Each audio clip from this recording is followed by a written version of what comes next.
Баршаңызға қайырлы күн достар, менің каналыма қош келдіңіздер. Бүгін сіздерге 15 минут қана уақыттарыңызды алатын, құрамына ешқандай сары майда сүтте қосылмайтын бір ғана жұмыртқадан өте оңай печеньелердің рецептісімен бөлісетін боламын.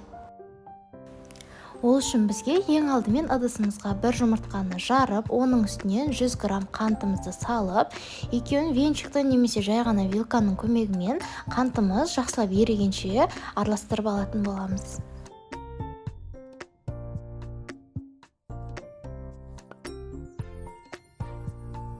Оның үстінен 100 мл сұйық майымызды да қосып, екеуін тағы да біріккенше жақсылап араластырып аламыз.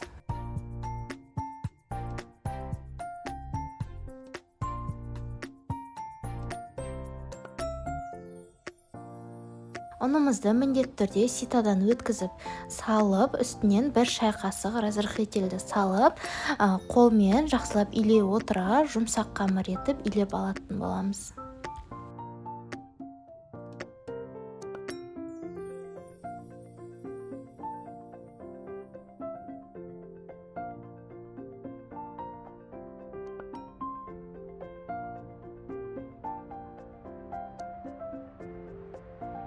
Менің парақшамда бұл печеньеден бөлек өте көп пирогтардың, булочки, торттардың және ыстық тағамдардың рецептілері бар. Сондықтан менің каналыма тіркелмеген болсаңыз, тіркеліп, жанындағы қоңырауша белгісін басып қойды ұмытпаңыздар.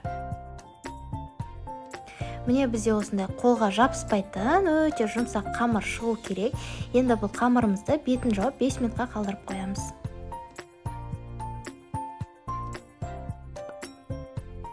Және де қамырымызды осылай сопақша етіп аламыз да, бөліктерге бөліп шығамыз. Менде шамамен 15 печенье шықты. Егерде көп қылып жасағыларыңыз келсе, дәл осы құрамды 2-ге көбейтіп, яғни 2 жұмыртқа, 100 грамм қантты 2-ге көбейтіп, 200 грамм қант, дәл солай жасай берсеңіздер болады.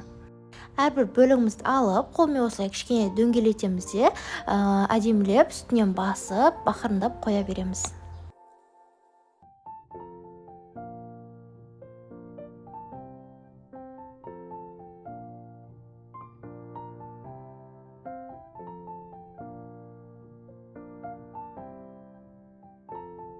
Және де осылай формамызға орналастырып аламыз.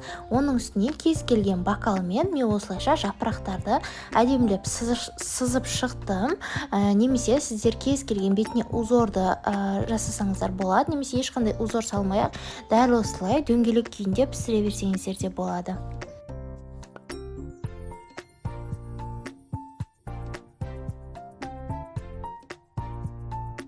Және де бетіне кішкене әдемі болып тұру үшін осындай жай ғана қантты аз-аздан сеуіп шықтым.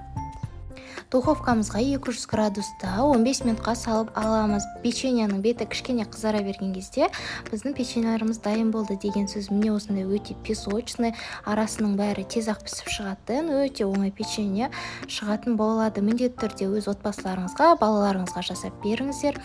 Видеом ұнаған болса лайк басып, комментария жазып, өздеріңіздің достарыңызға интернет желілерінде, WhatsApp, Instagram желілерінде бөлісіп кетіңіздер. Сіздермен болған арайлым.